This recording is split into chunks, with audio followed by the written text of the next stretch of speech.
Kegel.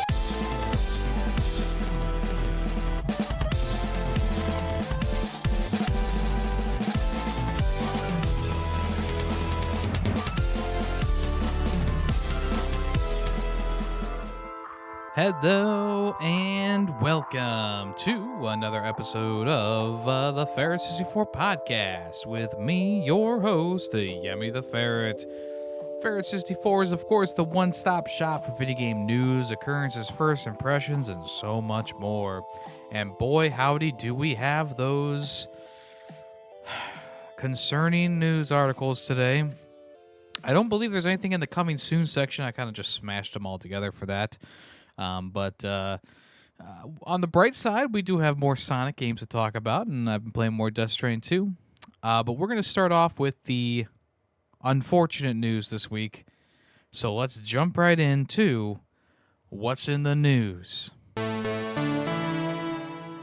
So it's one of those weeks in gaming where the last round of layoffs, you never thought that it could get worse, and then it does get worse. And it's once again Xbox at the helm, who is shutting down studios and laying off. Originally, it was 9,000 employees. Now we're looking at about 15,000 employees, which has not been completely confirmed, so take that with a grain of salt. But either way, 9,000 to 15,000, that's a lot. That's a lot of people. That's a lot of studios being closed down. That's a lot of people losing their jobs and having to look for new work. A lot of people's lives changing in one fell swoop. And to make matters even worse, a lot of the people were laid off so that they could free up some extra spending money to develop their AI software. They're investing heavily in AI infrastructure and products at the cost of everything else, which is pretty crazy. Which is not even the craziest thing about AI, because after all this had happened, after all the news came out, the Xbox producer named Matt Turnbull said this. These are really challenging times, and if you're navigating a layoff or even quietly preparing for one, you're not alone, and you don't have to do it alone. I know these types of tools engender strong feelings in people, but I'd be remiss in not trying to offer the best advice I can under the circumstances. I've been experimenting with ways to use LLM AI tools like ChatGPT or Copilot to help reduce the emotional and cognitive load that comes with the job loss. So not only were people laid off to make room for this Microsoft AI program, but one of the head of Xbox Studios Publishing has told you, that AI program that we're working on, why don't you talk to it a little bit? Maybe give some pointers while you're at it too. We could still use your talents, but just not you personally.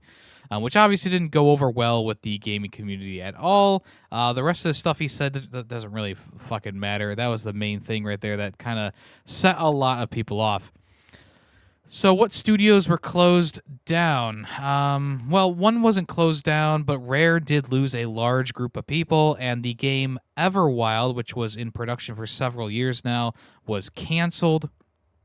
Another game studio that was working on Perfect Dark was subsequently closed, which was called The Initiative, and they were working on the Perfect Dark reboot. Now, that Perfect Dark trailer that we saw looks pretty cool. Obviously, some of it might not have been real gameplay. They actually confirmed that a lot of it was like a real demo, but there was, of course, things that they kind of faked in there, but it wasn't the whole thing, right? And even like the voice actress who voiced the main character was like, "Hey, you gotta speak up. We can try and save this game. Maybe Xbox will rethink it." This is one of those things that I don't understand. Like, why would they cancel this Perfect Dark game? It seems like it's gonna be a pretty cool concept. There's a lot of work going into it. It seemed like a lot of the writing was on the wall. Was it as far into production as we thought it was? Obviously not. Especially if they were just making that little demo thing, like a trailer, just to kind of show you what they were working on, what they had the vision for. But yeah, it just sucks that Perfect Dark, this reboot game, is was shut down. It seemed that definitely had a lot of potential to it, and it wasn't really that long ago that we saw it recently. It was only like at the Summer Games Fest or something like that, or last year's showcase. I feel like it really wasn't that long ago. And I guess that makes sense as to why we didn't see it at this most recent Xbox showcase. And they did confirm that all the games shown off during that showcase were safe. Oh, phew. God, oh God! I was wondering if Black Ops 7 was gonna stick around. Oh my gosh! Which is kind of funny that I say that because Raven Studios, the people who help produce and make Call of Duty games, they were hit with major layoffs, as well as the Forza Motorsport team in Turn 10, which could possibly see the end of the Forza Motorsport series. Another game being made by ZeniMax was releasing an MMORPG, which was codenamed Blackbird. That has been canceled, and I believe the entire studio has also been laid off as well. Yeah, so it's just a real like fucking crazy thing going on. And in lieu of all these layoffs, Greg Miles, who was behind games like Banjo-Kazooie, Donkey Kong Country, he also worked on Conker's Bad Fur Day and Banjo-Kazooie Nuts and Bolts, left Xbox, left the studio. So you might be wondering, like, what does Phil Spencer have to say about all this? He said, "Thank you to everyone who shaped our culture, our products, and our community. We will move forward with deep appreciation and respect for all who have contributed to this journey." Damn, that is not a good statement. Oh my gosh. You know, I like Phil. I think that in terms of like front-facing CEO type people, much like Major Nelson before him, I like him. I'm sure he's a great guy. But once again, like, you know, he is like a multi-millionaire at this point, right? And I feel like you can write something better. You can have your AI bot write something better for you. In all honesty, people were actually requesting that Phil Spencer step down from his position, seen as the company is just hemorrhaging employees left and right. But no, they said that he is standing firm in his position. Now, I'm not personally going to ask Phil Spencer to step down from his position. I mean, I don't think he's the problem. The problem is the upper management, like everyone at the top who is looking at all the numbers and saying, well, we can cancel this. That makes room for that. We can cancel this. We can cancel that. But the main problem has always been for Xbox since they acquired Bethesda, because when they acquired Bethesda, they also laid off a good amount of people, and then they acquired Activision, and they immediately laid off people. And now we're like a year or two after the Activision acquisition started. It's officially gone through. It's gone through the courts. It's gone through all the systems and then the checks and balances. And now we're eliminating even more jobs. Like these companies, these teams that were built from this buyout of Activision, this buyout of Rare all the way back in the day, the buyout of Bethesda, these teams are just being axed.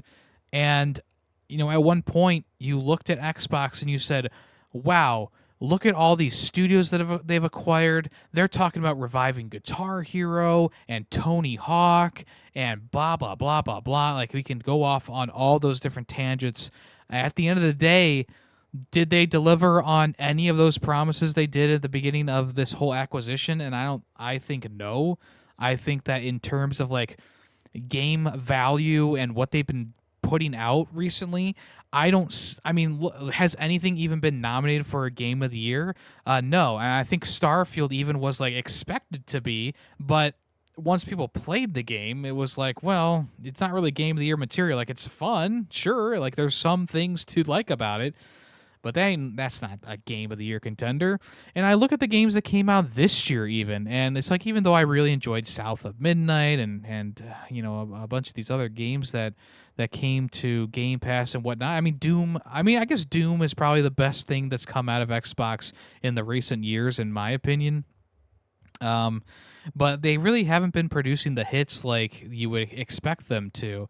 And I mean, Xbox has to know that. Xbox has to be, front and center, being like, well, we're not really throwing all the money out there that we can. And that all also steps back on like, yeah, they have a lot of resources into the Xbox Game Pass. I mean, it's their biggest selling point is Xbox Game Pass. All their first party titles come to Game Pass. And even though they're making billions from the subscriptions of Game Pass, it's still not going to make up for like all those millions of I think it's like a million or so people who are signed up for Game Pass. That million people, it's not like the $20 a month they spend is not going to make up for the $70 or $60 priced game that they're putting out like every other month, right? And people buy. Same thing with the Outer Worlds 2 coming out. With that being $80, it's like you're pricing it $80 to what? Screw the PlayStation fans or the Switch fans who might be getting it. And at that point, you're just gonna, instead of a million people buying the game for $80, a million people are going to stream the game for $20 a month at no extra cost. So once again, I lean back on that argument. And it's not really that crazy of a thing to say, but it does. I mean, I don't know. It's just one of those things where I feel like a broken record at this point. I'm talking about Xbox over and over and over again, whether it be the good or the bad, and I keep bringing up the same point where they're going to keep hemorrhaging money because they're developing all these giant games for tens of millions of dollars, and they're not going to be getting as much money back from their investments, and they're feeling it. And obviously the hardware sales aren't up there. They've already increased the price of consoles across the board, so they're probably going to sell even less. And this new handheld device coming out probably is going to be pretty cool, but I mean, look at the I would say most comparatively, look at the Steam Deck sales. They sold like what, 5 million units at this point or something like that, or maybe even 1 million units at this point. I just don't know if people are gonna bite on the Xbox handheld that might be $600 something, especially when the Switch 2 just released for $450 or $500 if you hit the bundle.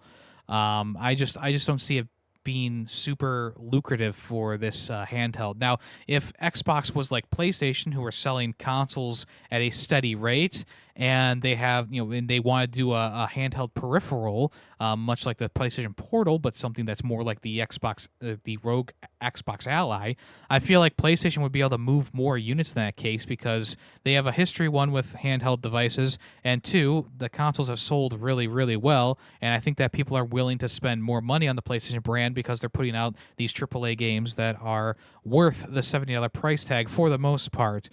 And then Xbox over here is just struggling in the console sales. They've been third place almost consistently their entire lifespan in the console market. Let's be honest, they lost the console war in terms of the Xbox 360, which is surprising to say because the Xbox 360 was crazy good. But if you look at the sales numbers, I believe the PlayStation 3 edged them out, especially after the PS3 Slim came out. They lost the Xbox One era, which was the last time that I feel like they tried.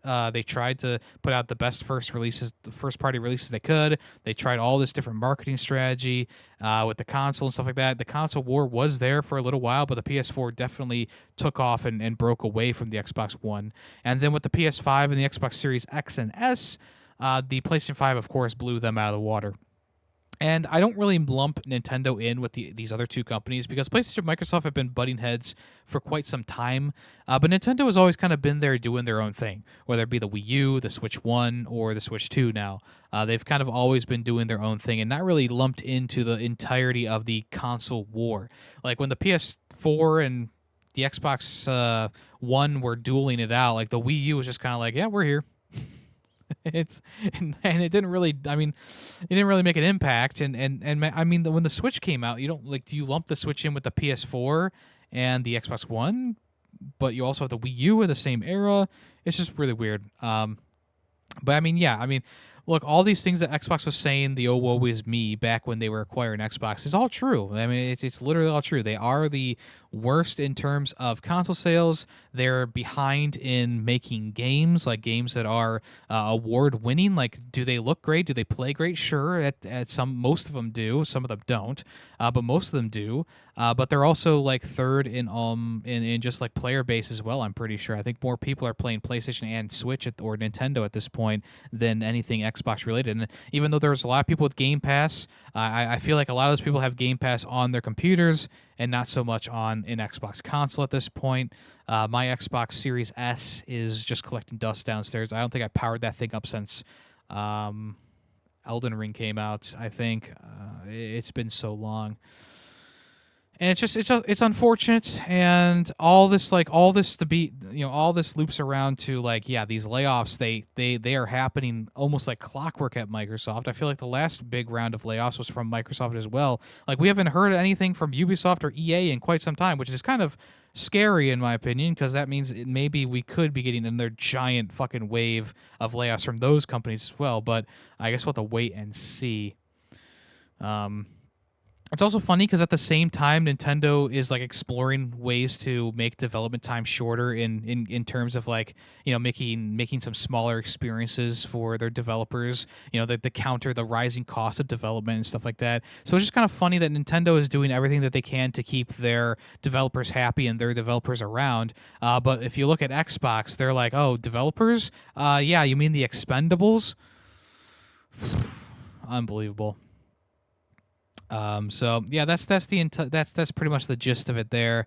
Microsoft has laid off about 15,000 people. Like I said, it's not confirmed it's been 15,000, but I'm pretty sure it's pretty close. So there you go, dark times for us. And it's also a bit crazy that a lot of people in the gaming space were sort of warning us about this. It's not that I ignored them, but I can't like report on every single like, oh, there's going to be a massive layoff happening soon. I just can't report on that every single time.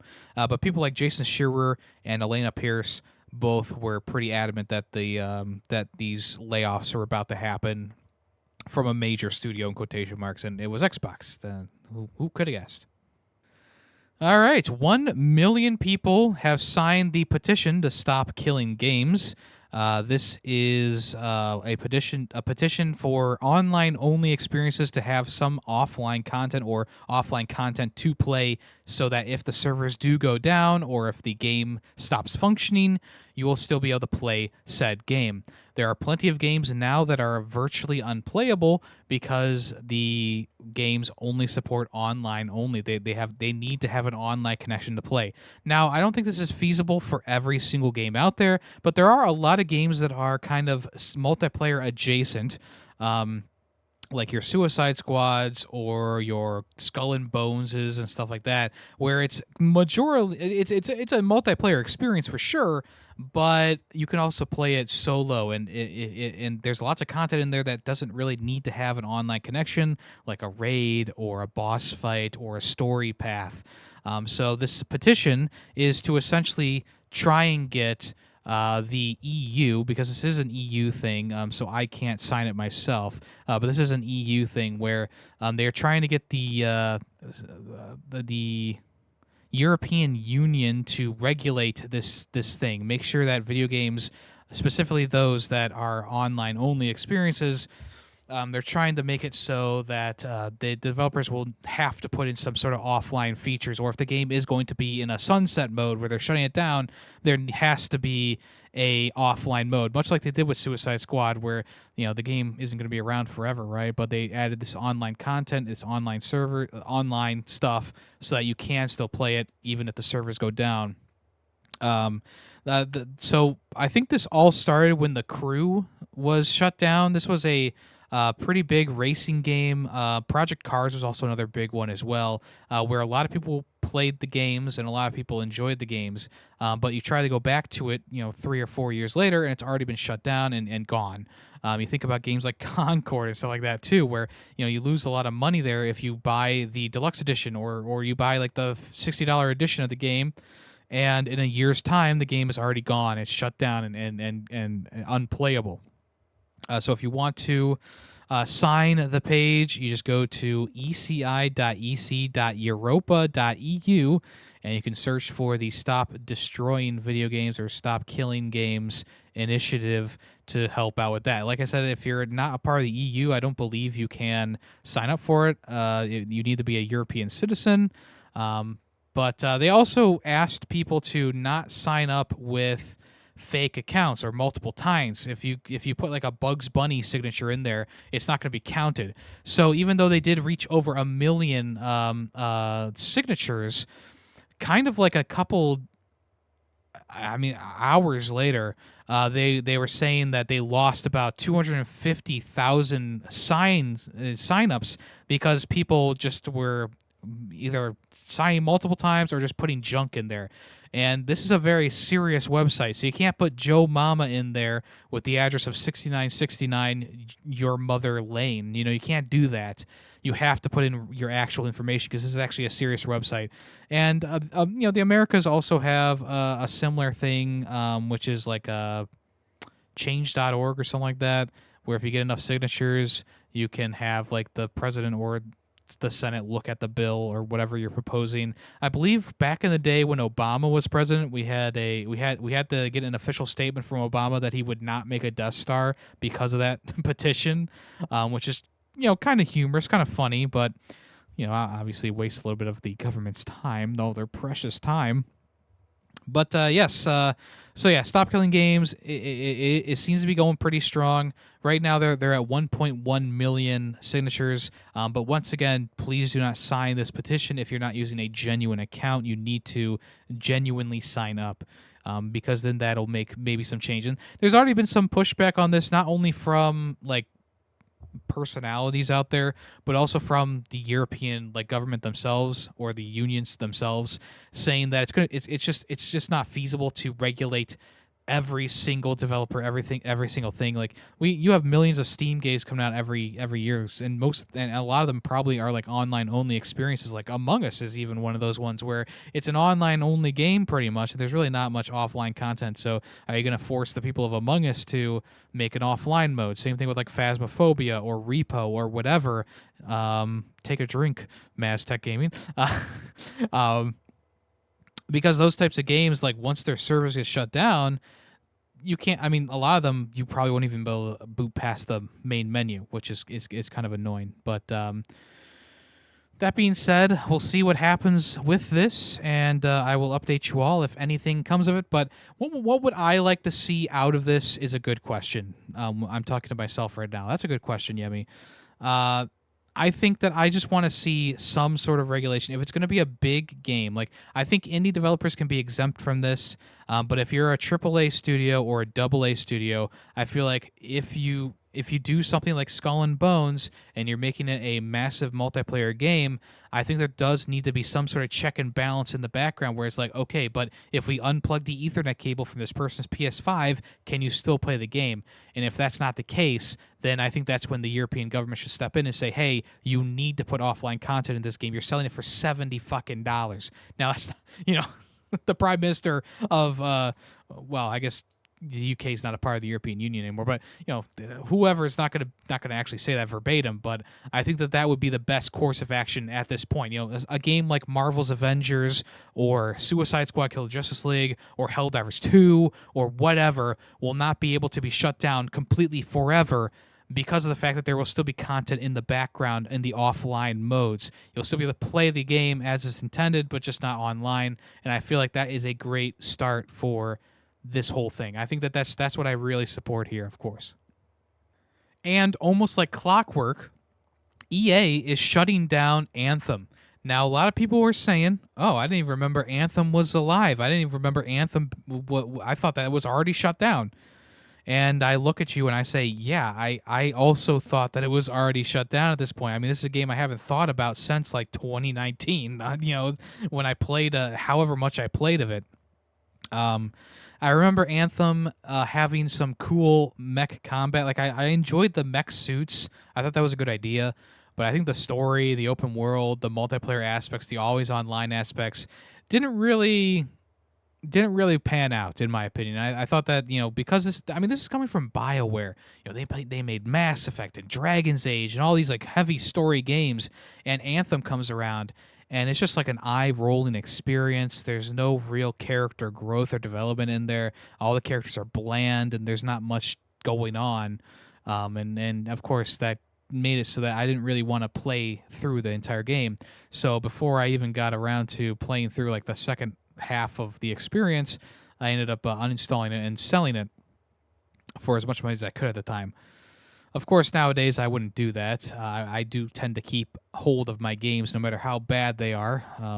You can obviously look at all the various showing off my games collection things.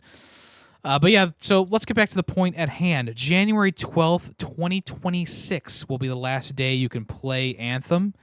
It'll get a game update on that day, and it will completely shut the game down. In the questions and answers section, they said, how long will I have to play Anthem? And the answer was, well, the game service will be available until January 12th. After that, the game will no longer be playable. The entire game will cease to function. Why can't I play Anthem in offline mode? That's a good question. Anthem was designed to be an online-only title, so once the servers go offline, the game will no longer be playable. That is not good enough. That is not good enough of an answer. Simply because it was meant to be an online-only experience does not mean that it can't have offline functionality. That just does not make sense to me. There was nothing with the game that I thought was really, truly online-only material. Like, oh, because I can't play with another person, that's an online-only experience, right? But, like, you know, the enemy encounters, the raids, the bosses, the storyline, none of that really had to be online. I mean, you even unloaded from the open world and reloaded into the story missions, much like Destiny or something like that.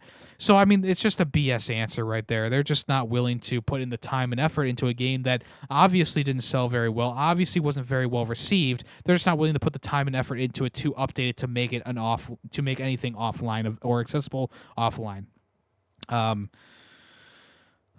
So, anyway, I believe Anthem is still a part of Game Pass. If you want to check that out via the EA Play app, that'll be playable on the service until August 15th. They're planning on taking it off of the service on August 15th, which is kind of crazy. All the microtransactions from the games will be removed, so I don't know if that means everything's going to be free or just getting refunded for everything. Also, if you bought the game, they are also going to be offering refunds as well for purchases and any in-game content that you purchase as well. So that is pretty crazy. I'm going to look here. It looks like they ended development on Anthem in 2021, which is the last update that the game like fully received, like that gave new new content and stuff like that. So 2021, in February 2021, was the last time that the game received any sort of update or any sort of content update that was worthwhile. And now, 4 years later, it's shutting down, which I mean, in all honesty, that is a pretty fair amount of time to keep something running.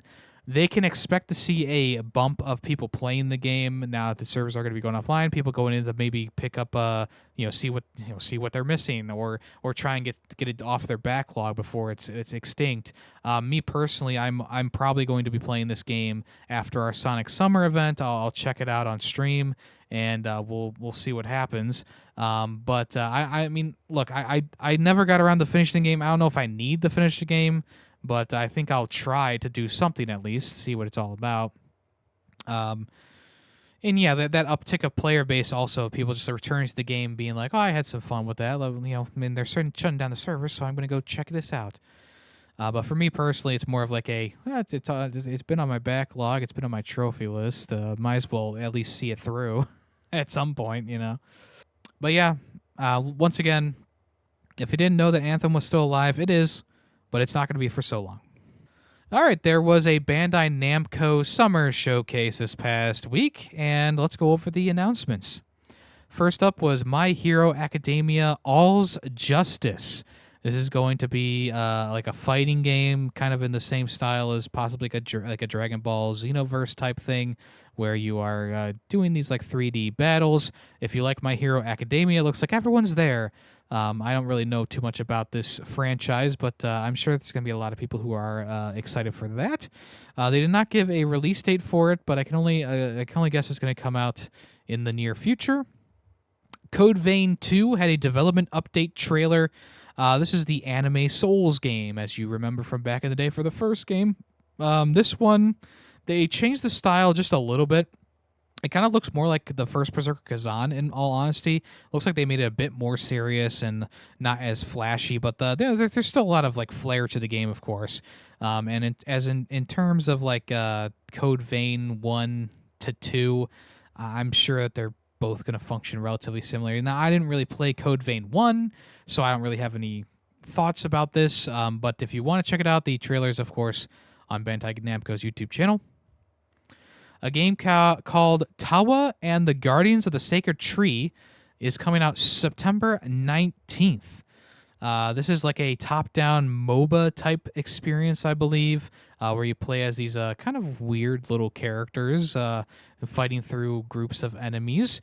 There's like this really buff koi fish character, which I think is pretty funny. I mean, if I'm going to play this game, I'll definitely be playing as him because he was the funniest character that they showed off. But yeah, I mean, it looks like a Diablo clone or something like that. Maybe a bit of like a Dota situation going on. I'm not too sure though. But you do get some pre-order bonuses if you want to pre-order it before September 19th. You can pre-order the base game to get the Guardians Vestments, which looks like it's just a skin set, some extra skins for the characters. There's also a digital art book and soundtrack and a pre-order bonus along with the deluxe edition, and that's going to be it. Shadow Labyrinth got a new trailer for its release coming in July on July 18th. Now, this is a game that is taking the formula of Pac-Man and putting it on its head, blah, blah, blah. The game looks really good. There's a lot of different things going on here. They also confirmed that there's going to be a Switch 2 version of this one. So there's not only a like stagger bar for the enemies, but there's also parrying and dodging associated with your character, along with the Pac-Man mech that you can turn into when you have enough points. They also showed off a lengthy boss fight in the game where the person was doing the aforementioned parrying and dodging. So, yes, if you want to check that out, that'll be available July 18th. There is a free upgrade path for the Switch 2 if you buy the Switch 1 version. The Blood of the Dawnwalker, still in development, planning on coming out in 2026. The stuff they showed off in this time, I mean, the game looks good. Like, I don't think there's anybody saying it doesn't look good. But it does look kind of in the same line as, like, Vampire back in the day, where the combat might be a bit stiff, it looks like, but they didn't really show enough off for me to really comment about it. We'll have to wait and see for more information about that. Tekken 8 is getting a new character called Fakum Ram. Fakum Ram, coming July 10th, which is next week. They showed off how they actually were working with a world-famous martial artist for this one. Not Jackie Chan, sorry.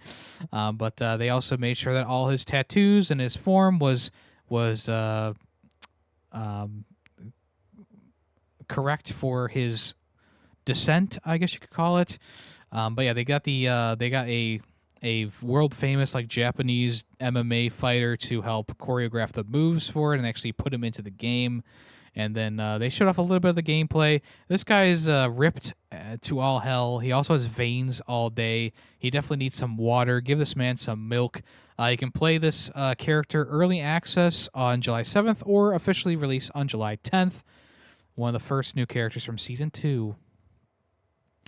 Dragon Ball Z Kakarot Daima is coming July 17th. This is a add-on for Dragon Ball Z Kakarot, where you will play through the story of Dragon Ball Z Daima, which is when Goku is like a kid, or they're all kids, I guess.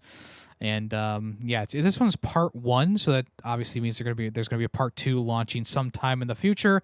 Once again, don't really know too much about this game. I do know enough about Dragon Ball Z, but not enough about this game in general. Part 2 will be coming at some time in the future. I should not the near future, but the future. Digimon Storytime Stranger got some new information here, or just showed off some more of the game. I'm not a Digimon fan, never really was. I was obviously more of a Pokemon and Yu-Gi-Oh kind of guy. But if you want to check this out on Bandai Namco's channel, there is the YouTube video kind of going through all the different ins and outs of this game. And hopefully it will be more battle forward than the last game that came out. The last game had a lot of story elements to it, which people were kind of annoyed by simply because it's a Digimon game. You feel like it should be mostly about the monsters battling, but it was kind of like a visual novel at some points, and people were kind of kind of upset about that.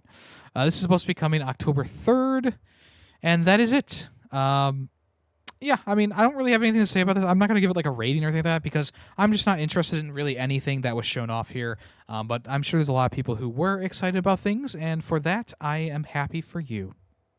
Okay, Cyberpunk Edgerunners 2 has been officially announced by Studio Trigger, the same people who did the first season of the show. If you have not seen Cyberpunk Edgerunners, it was the best thing about Cyberpunk for quite some time.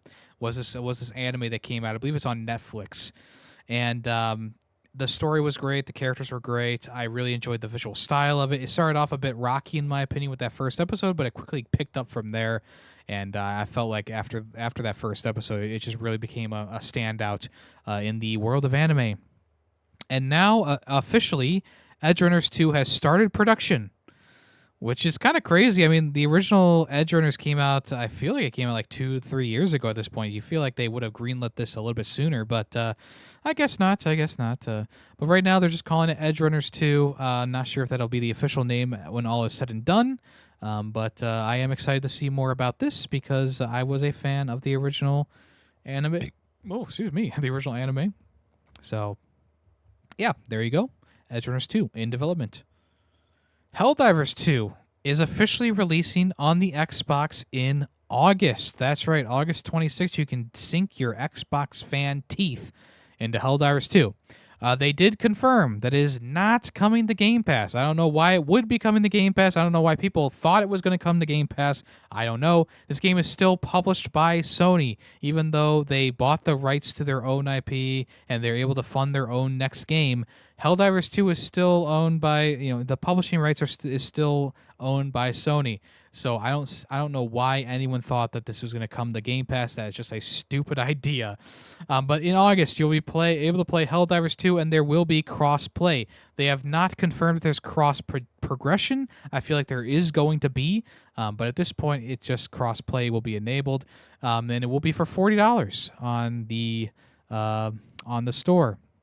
It's funny because this is the same day that Gears of War Reloaded comes out. So Helldivers is coming to Xbox on the same day that Gears of War is coming to PlayStation. This is a shake of hands, a negotiation of transferring prisoners like I have never seen before. Not since Bridge of Spies starring Tom Hanks have I seen such a crazy sequence of events here. We get Gears of War, they get Helldivers 2, and everyone shakes on the middle. It shakes on it in the middle. But yeah, if you want to check that out, this is probably going to be a pretty big Xbox release. Hopefully it's not too rocky of a release. I mean, they've been working on the game for, a year or so now, year and a half now. So there you go. Very excited for the Xbox players to finally be able to play that. All right, the voice actor for Edward Kenway from Assassin's Creed Black Flag. Well, he had a very interesting quote at a recent convention. So Matt Ryan was talking to a fan, and he said, "Have you beat the game? Well, you may have to beat it again." And then after that, he said, "There's a reason I say that, but I can't say anything." Now, does this mean that it is going to be a remaster of Assassin's Creed Black Flag? I do hope so. I think Assassin's Creed Black Flag could use a bit of a touch-up. I mean, it's still a great experience from the top down, don't get me wrong. But, there's some overall jankiness to it that I cannot deny, even though it was my favorite game the year that came out. But, yeah, I mean, there's not much here. I mean, not EA. Who publishes this one? Ubisoft. Ubisoft has not confirmed yet anything about Black. They haven't even confirmed like that it was actually in production. But the voice actor is hinting at something. Hopefully there is something on the way. It's been too long since these rumors have started, and I just wish that they would show something about this. They didn't show anything at Summer Games Fest, and I guess we'll have to wait and see if they'll show something at the Game Awards this year, or maybe they'll do their own Ubisoft Connect like they've done in the past. I guess we'll have to wait and see. Ghost of Yotei. Ghost of Yotei its collector's edition was detailed, and the price was revealed. It's going to be $250 for the collector's edition. It is a physical bundle, but it will include a digital code for the game, so be careful about that. I got stinged on that back with God of War Ragnarok. I never did go around and buy the physical version of the game again. I'll add it to my wish list. But yeah, you're going to get the ghost mask included with a tsuba, which looks like a hilt for a sword. Also a sash, the sash that she wears in the game with the names of the people she wants to kill. A papercraft ginkgo tree, which is like a origami tree inside of like a letter or a note. Some Zenni Haji coin game and pouch. So there's coin. It's a coin game and a pouch that it comes in. Okay, must be something in the game, of course. You will get the digital deluxe armor die, the snake armor, the gold sword kit, the digital deluxe horse and saddle, along with the pre-order content, a in-game mask and some art, and a Yotei 6 avatar set for PlayStation, your PlayStation profile. So yeah, I mean it's an interesting group of things that you get in this deluxe edition. Obviously, the big thing here is the mask. I think a lot of people are going to love that. And I mean, looking at this from a person who bought the God of War Ragnarok Collector Edition, I think you do get some good stuff in here. I don't know if it's worth $250. Personally, I'm just going to buy the game. But if you are a super fan of Ghost, which a lot of people are, and you're excited for this next game, it might be worth putting some money down on it. But that is up for you to decide, not me. All right, it looks like 2K is thinking of bringing, well, not even 2K, actually. It's EA Sports. EA Sports is thinking of bringing a college basketball game into development. On their Twitter, they posted just an image of an EA Sports basketball with the quote, "Bring the madness, let's run it back, hashtag CBB, hashtag it's in the game." And EA Sports College, the developers behind College Football 26, said, "There's nothing like college sports." So does this mean that 2K is not going to be working on a college basketball game, or have they okayed EA to work on a college basketball game? Because in a response to this, NBA 2K said the campus has been quiet for too long, with a little like sus emoji there. So I'm wondering if they're going to be working together on this, like they're going to use the NBA 2K netcode or whatever, the wireframe of the game, and EA Sports is going to take over and do all the groundwork on getting it all ready. Personally, I don't know if we need a college basketball game. I mean, I know it's popular, of course, but I don't see people talking about college basketball like they talk about college football, right? That's just the thing, and maybe this will spark some, or maybe people in the comments will be like, "I love college basketball. How dare you?" And you know what? To that I say, I don't know. I just don't know. But yeah, we'll see what happens. We haven't had a college basketballs game since 2009. And that came from EA with the NCAA series. And then we haven't had a 2K college football game since 2007, and that game was called College Hoops 2K8. So there you go. It's been quite some time since we had a college basketball game. Maybe it's time to bring it back. I mean, college football came back, and people were happy. So we'll see what happens. The new college football game does come out soon. I believe it comes out this coming week on the 10th. So there you go. And finally, for the news, here are 6 games leaving Xbox Game Pass in July. So on July 15th, Flock, Mafia Definitive Edition, Magical Delicacy, Tachia, The Callisto Protocol, and The Case of the Golden Idol will all be leaving console, PC, and cloud. So they're leaving everything. What games should you play on this list? I think Flock, very much a good game from this list. Mafia Definitive Edition. I mean, it's a Mafia game. You're going to have fun with it probably. Tachia, open world, Breath of the Wild style game where you can like transform into animals or take over animals' bodies.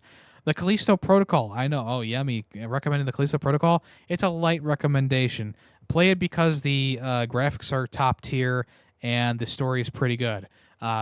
Probably don't finish it because of the gameplay mechanics and the overall control scheme, but I think it's definitely worth a playthrough simply just for the graphical style in general. I think that the graphics look amazing in the game, and it's got that Dead Space type style to it. I mean, what can go wrong, right? Well, anyway, let's move on to what have I been playing this past week. Okay, of course, I've been playing more Death Stranding 2. I'm very much enjoying the game. It's crazy. I really, really want to play the game, but I just cannot find the time to sit down and play for more than like an hour at this point, because either I get pulled away to play another game with some friends, or I have to go shopping, or I have to do something around the house, or work. Ugh. Streaming too gets in the way. But I've been playing a fair amount of it, and when I can play it, I do like to try to play more than an hour, because usually like an hour is like, it's good, but I really just want to play more, right? I want to play more and more and more. I love Death Stranding 2. I think Death Stranding 2 is amazing. I think it's a top-tier game. Kojima really hit it out of the park with this one. You might say maybe it's a bit too similar to the first game. And to that I say, I kind of agree with one thing, and that is I got to the part where you meet the new Mads Mikkelsen type character, who is like this guy who's trapped inside the tar. And it plays very similarly to those little boss fights with Mads Mikkelsen, where you're taking out like a couple of his guards, and then you're shooting him, and then he moves around the map. And I feel like that is a bit too similar, in my opinion, to what they did in the first game. Now, that's only the first interaction I've had with this character, so it's possible that in the next interaction it's completely different, and I hope so, because I really like when they showed him off, like all this like Day of the Dead stuff going on. He was on like a motorcycle, and like it was just so cool. It was like so badass, and I love the character design too. I think that like they did a great job with all that stuff. So that's like the only thing that I would agree is a little bit too similar to the first game. I feel like maybe Kojima or the developers could have switched things up a bit more with this whole, fighting the guy who's trapped in the tar type thing. But everything else about the game has felt fresh. The areas you travel in Australia is amazing. I'm still in Australia. I've gotten a bit more than half the continent connected at this point. I don't want to give any spoilers away, but I have rebuilt a lot of the roads in my version of the game, and I've also rebuilt a lot of the railway systems, which is something that did show off in the trailers. Was this railway that you could ride on as Sam. Now you can either hook up to it with your rope, or you can just you can get an order from one of the distribution centers, and you can actually ride it to your next destination if you so desire. And I think it's such a little cool thing. It just gives you a nice overview of the landscape. You don't have to worry about like anything while you're riding on this thing, and you can also jump off at any time, which is really cool. I really like this idea. I think that they did a great job with that. There's one like place that you can't really get to because they're on like an island in the middle of this lake, and a railway goes above it, so you could actually time your jump and get down, and you can land there and help out the person there, which is kind of cool. I like that idea. On top of all that, the new things that they've added to the game have really been building up and making the experience even more fun. Like, after going through the entirety of Death Stranding 1 and trying to use the truck or whatever, and having to get out of the truck, put something on your back, or put it into the back of the truck, and then get back on the truck, and then drive a few more feet, get out, get whatever's on the ground. They added a new like pulley gun that has like a sticky like residue on it. It's like a sticky gun. It'll auto track the package. It will shoot when you get close enough. It'll shoot out the rope and bring it back to you, so you can automatically put it into your truck. It is amazing. It is a game changer. I like driving around on the little three-wheeler trike, right? I enjoy doing that, but the truck is just now more viable than ever to use. Now, I will still take things on foot between locations at times, because there are some locations that are just the terrain is just not suited for a truck, right? But for the most part, if I'm gonna be driving from point A to point B, I'm actually using like the route mapping thing that they put in there, and I'm doing all this stuff, and it's actually really helped out. Like, do I take the truck on this one? Well, if I route the map, there's a lot of rocky areas, lots of hills. I guess I'll just walk it there. Or if I look at the weather and I know that I'm going to be going through some areas with BTs, I'm not going to use the truck. I might use the three-wheeler, the trike, but I'm not going to use the truck. It's just too bulky, too big to get through all that. So I either go on foot or I use the three-wheeler because it's just easier to get not easier, but it's more manageable to get through these areas on that.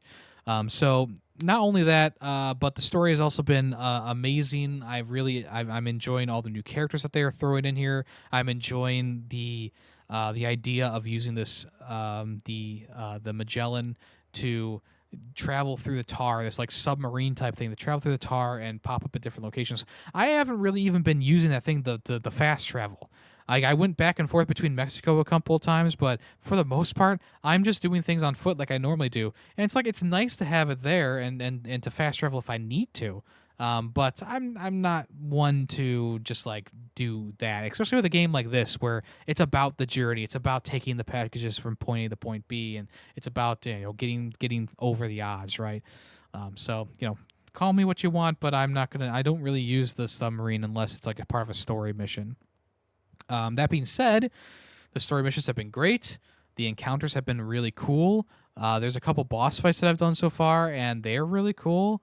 I like all the new, like I said, I like all the new characters in there, and some of the returning characters. It's really cool. I'm saying cool a lot. I apologize, but just know that Death Stranding 2 is definitely worth your time. I love Death Stranding 2. I cannot sing its praises enough, not just in terms of like graphic wise, but acting, music, environmental storytelling, the upgrades that have happened to this game that were not in Death Stranding 1. Like, there's just so much in there that I love about this game, and I really, I know that there's going to be a lot of people who are like, oh, it's not my type of game. I don't know. I watched you play it on stream, and I enjoyed watching you play it, but I'm not going to play it myself, right? There's a lot of people who say that, or they'll do that, and I understand. It really is not for everyone. I mean, when the game originally came out, it was very decisive. Death Stranding 1, when that originally came out, it was very divisive. People were making videos like, oh, it's boring, it's not cool, whatever. Video Game Donkey was one who originally put out a video and was like, wow, I don't really like this game. But then, through replay or through just like understanding the mechanics better and making it past that first initial area, then you get to what the real game is about. And I think a lot of people at that point split and go, oh, it actually is a very good experience. Now, me personally, I like the entire thing all the way through, but I can't say that for everyone. With Death Stranding 2, I feel like it hits the gate running. It gives you Mexico. It gives you that really cool Dust Bowl effect that happens in that first area. Then they take you to Australia. There's wildfires. There's fucking carcasses burning up in the atmosphere and falling to the ground and lighting on fires. There's new BTs who can see you and they'll chase you down. There's like new environments of like canyons and rain and these forested areas and rocky areas and whatever. Like, there's all this cool stuff, and there's also new enemies, just regular human enemies as well, who are better equipped, and they have these really like weird like vehicles and weird tactics, but they know what they're doing. And there is incentive to take down those camps, because if you take them down, their power level gets reduced, and the next time you maybe go through the area, there's going to be less of them awake, or there's going to be less weapons for them to use. And that's cool too. I love that. Same thing with the BTs. You take out a couple BTs, the rain stops coming down, they're gone for a little while, and when they come back, it's not as difficult to take them out. So there's a lot of good things here. There's a lot of great things here. Lots of improvements from the first game, and things that didn't need to be improved. They just kind of put them into this game because they worked out really well. And a majority of that is like the main traversal of like walking. So, not Dark Souls. Death Stranding 2. Love that shit. They added Beavis and Butthead to Call of Duty, which is funny. Don't get me wrong. Like, I think that's funny. But it does make me wonder how crazy they're going to get with these skins nowadays. Everyone knows Fortnite is the skin king. Like, they just did the Bob's Burgers, Hank Hill, Cleveland Brown packs. They have all of them in there now. And Fortnite, I like Fortnite started as kind of something semi-serious, right? Like it was originally like a tower defense game, and then this battle royale mode, they made it free to play, and everyone just like was hooked on it. And the character designs, they were very like kind of they were cartoony, but they were kind of serious, right? They were all these like army dudes and girls.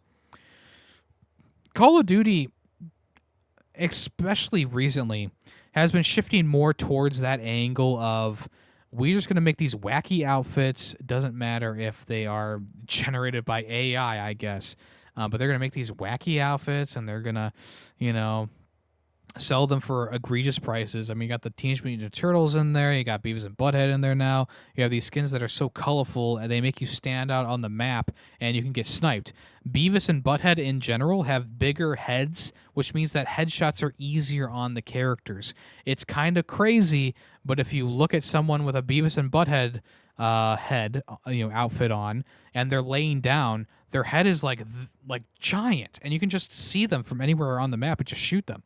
So it's a real disadvantage, in my opinion, to even use these skins that they are putting into the game because they're colorful, they stand out, and they have bigger hitboxes.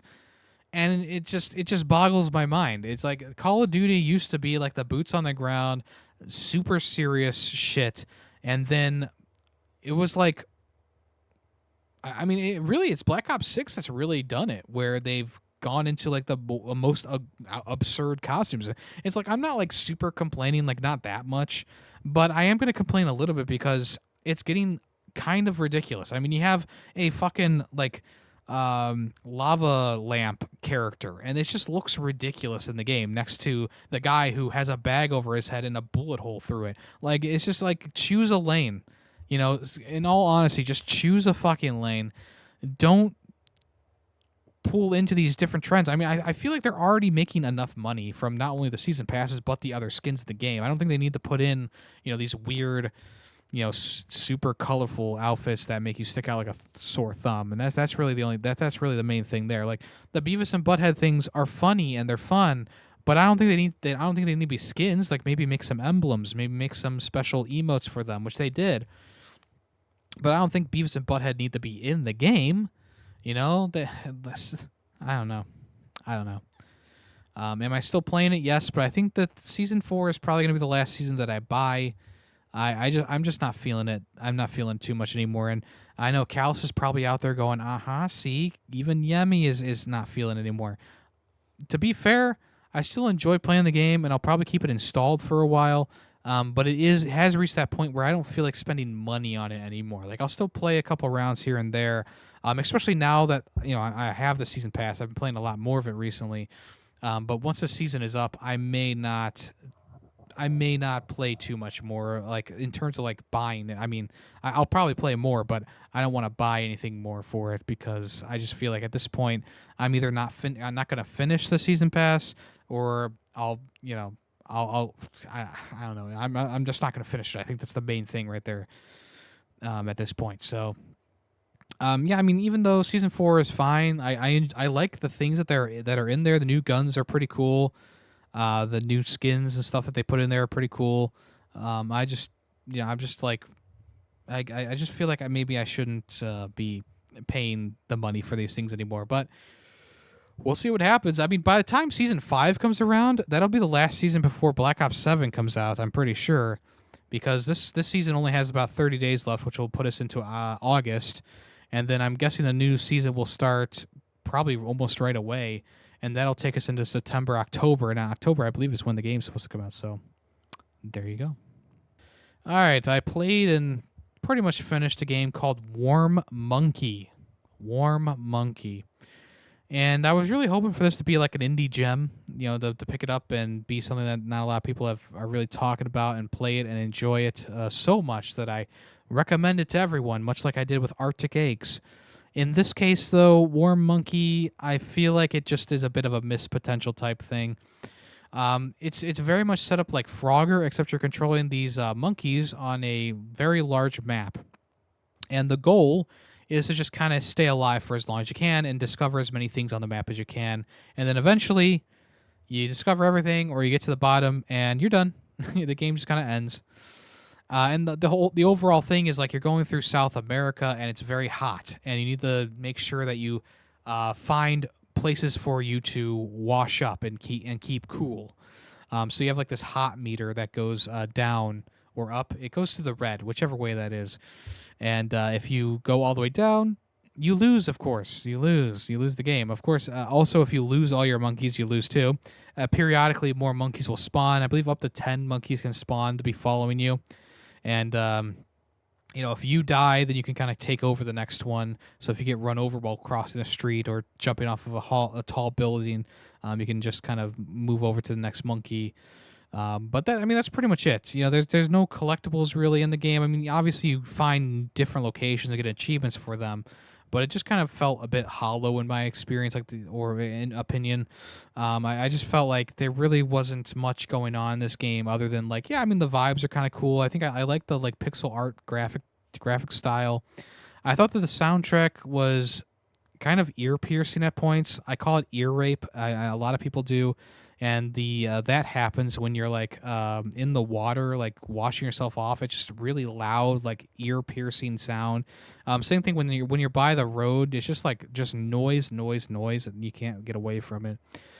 So I think the sound design leaves a bit to be desired here, and I think Warm Monkey in general leaves a bit to be desired. I ended up giving it a 2 out of 5, unfortunately, but it's pretty cheap and it's kind of funny for 5 minutes. And then, it was just kind of annoying after that. And also, we've been playing Elden Ring Nightreign, of course. We got past 2 more bosses now. Last time I talked about it, we were fighting the Madness Goat. We were able to get past him with some help from just having a really good run. We found out that he was really weak to madness, of course, which is what he does himself. And I kind of figured that throughout the time you're playing, madness builds up on you and it also builds up on the other character. So eventually they're gonna get really stun locked for madness, and we found a bunch of good madness things. I had a madness secondary on my weapon, or a special ability on my weapon that really helped out, and everyone else has some stuff going on. So that really all came together, and boom, bada bing, we got it done. The next guy was the kind of the centaur character. He's got a big armored upper torso, and he has a horse body on his lower half. And midway through the fight, he because at the beginning of the fight his arm is amputated, right? But during the middle of the fight, kind of like Enix from Dark Souls 3, he forms a giant squishy arm, and it does all these new attacks. I felt like the fight really wasn't that difficult, all things considered. He definitely was tanky, and he definitely had hard-hitting moves. But I feel in terms of rating him against the Madness Goat, or even the second boss in the game, I felt like he wasn't that bad, all things considered. It did take us a couple tries, of course, but we did have a perfect run when we did that, where we all had lightning on our weapons, which is what he was weak to. And when the status effect of lightning got built up on him, he would get stunned, and he would be able to wallop on him for a little bit before he gets to normal.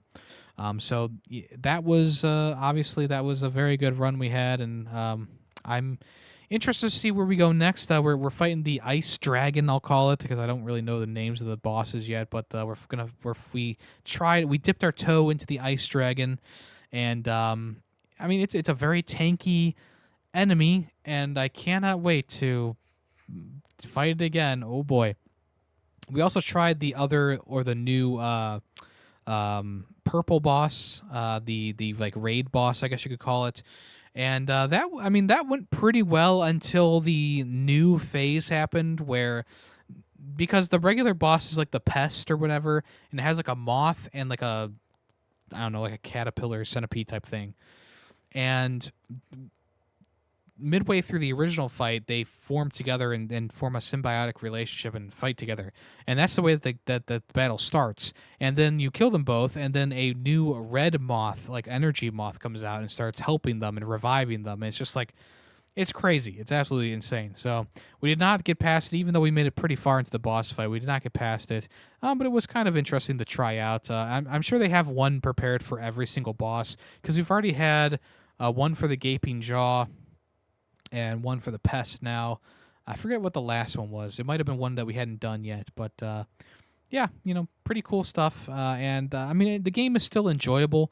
I think it's a bit repetitive in a lot of ways. I mean, I know that the map kind of changes configuration every so often, but I felt like I'm starting to feel like, yeah, it's just kind of like it's just like any other like battle royale type game where you tend to do a lot of the same things over and over and over again. You go to the same locations, you fight the same enemies, you fight the same bosses, you find similar loot or the loot that you need, you get the same upgrades or you find the same upgrades, and it just like even though it's a very enjoyable still, especially with friends, it is a bit repetitive in a lot of ways. So just one of those things where it's like, yeah, I enjoy it, but I'm not going to sit here and say that it's not starting to get a bit stale. Even though the boss fights are very different and very cool, the main thing is like, yeah, I just wish that maybe the landscape changed up a bit more or something like that. And of course, we played more Sonic games this past week, including Sonic and All Stars Racing Transformed. This is the first actual 3D Sonic racing game that I've played. Of course, we played Sonic Drift 2 the other week, which I really did not like. Sonic and All Stars Racing Transformed was fine. I know that a lot of people really liked this one, but for me personally, the racing just kind of felt stiff. I thought the the roster of characters was kind of funny. They have like a Soviet general from not Command and Conquer, Company of Heroes. They have a football manager from the Football Manager series. It's just kind of like really dumb things mixed in there. I thought like the design of the tracks was kind of boring as well.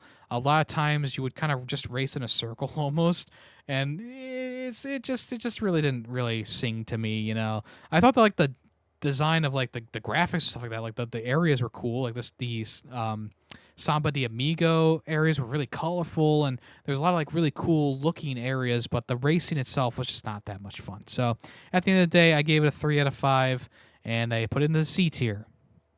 Also, we played Sonic Mania.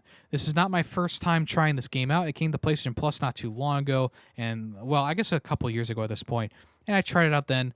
I put it down, didn't get back to it.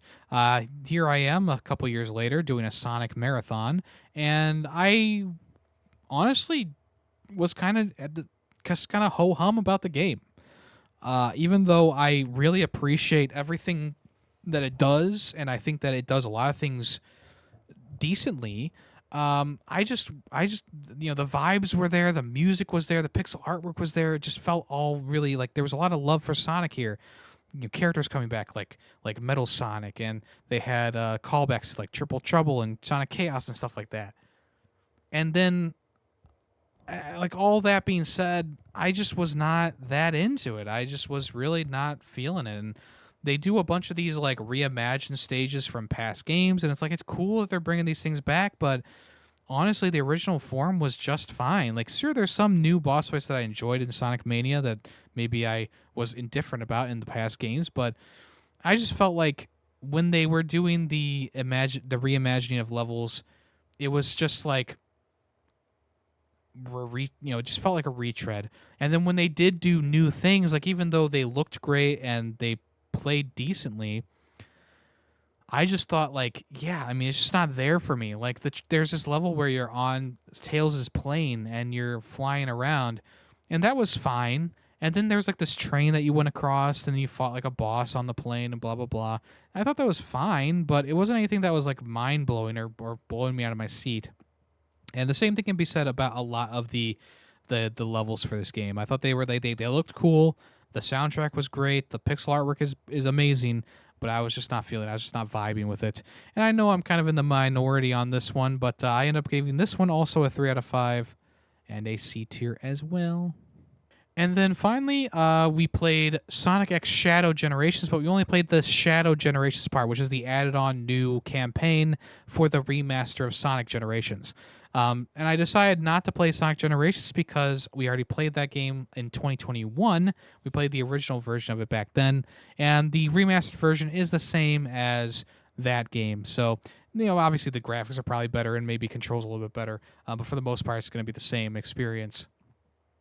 Personally, I enjoyed Shadow Generations. I thought that they did a good job with it. I thought they did a great job with it, actually. The soundtrack was great. The level design was really good, and the boss fights were really good up until a point. The moves you can get with Shadow are pretty cool, like this surfing manta ray, the squid, etc. But once you got the gliding ability, I thought that was really mishandled. Like I feel like it could have been so much more than what it was.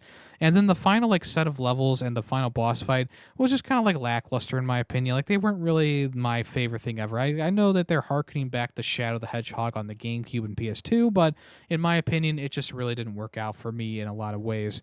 But I will say the rest of the Shadow Generations experience was excellent.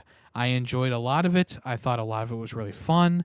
I liked how it kind of crossed paths with the Sonic Generation storyline here and there. And I also really thought that the like final cutscene was like I didn't expect to get like emotional while playing this game. Like it was actually like making me tear up at the end. I was like, holy shit! Like I don't even know who these characters are, but I feel really sad right now. Because I never played Shadow the Hedgehog, and I did not. I also didn't play Sonic Adventure 2. I played Sonic Adventure 1 on the GameCube, but that's it. So, Shadow Generations or Sonic X Shadow Generations, really worth your time. Definitely give it a thumbs up. I gave it an A tier. I thought it was very fun, enjoyable, pretty condensed experience, but very fun indeed. And that's it for today, folks. Let's go ahead and move on to Guess That Song. If you know the name of the song and the game that came from, let me know in the comments below or in the Discord. Ooh. If you're on YouTube, I'll give you a heart and a congratulations. On Spotify, I'll give you a heart and a congratulations as well. Or if you're in the Discord, I will give you a super reaction and you will get the admiration of your peers. Also, don't forget to like, subscribe, comment. If you're listening to the audio version of the podcast on Spotify or Apple Podcasts, I would appreciate you swinging by the YouTube version and putting a like on there as well, or giving me a 5-star rating on Spotify or a review on Apple Podcasts. I would also very much appreciate that. If you want to join the Discord, link is down in the description below. Let's go ahead and listen to today's song right now.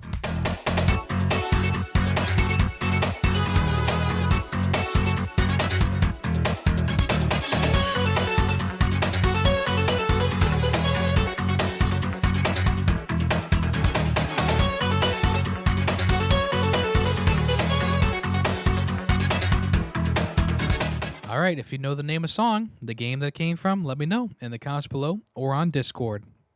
All right, folks, thank you so much for listening to this episode of the podcast. I really do appreciate that. If you want to check me out, it's all at Yemmy the Ferret, YouTube, Twitch, Twitter, and Blue Sky, etc. On YouTube, I have a VODs channel as well called Yemmy the Ferret VODs. All the past streams are put up there kind of like a week or so later after we do them. Also, I stream on Twitch, of course, Monday, Tuesday, Thursday, and Saturday. If you want to check me out there, all the information for that is in the Discord. If you want to join up there as well, we're still playing Sonic games. The next Sonic game is going to be Sonic Unleashed, which I'm pretty interested in trying out. I've been hearing some good things about it lately. It seems to be getting some sort of like revival in the Sonic fan base. So we'll be playing that on Monday. And then also, if you want to check out the other podcast I do, it's called Film Freaks with a Z at the end. We talk about movies. The latest episode about the good, the bad, the ugly is up right now. The next episode is going to be about the Majestic, which will be out next weekend. That's a bi-weekly podcast. And then also there is a new episode of Fubar Ferret that just came out. That releases monthly. This latest episode, it's a banger. Check it out if you so desire. All right, folks. Thank you so much for listening to this episode of the Ferret 64 podcast. I very much appreciate that. I am Yemmy the Ferret, and I'll talk at you next week. So long. The Ferret 64 podcast is owned and edited by Yemmy the Ferret. Small sound clips used throughout the podcast were made by Yemmy the Ferret. The song in the intro and outro is Nightshade by Adhesive Wombat. The Ferret 64 logo was made by Player2P2. News sources include PushSquare.com, NintendoLife.com, and PureXbox.com. All opinions, video game related, are my own. Thank you for listening.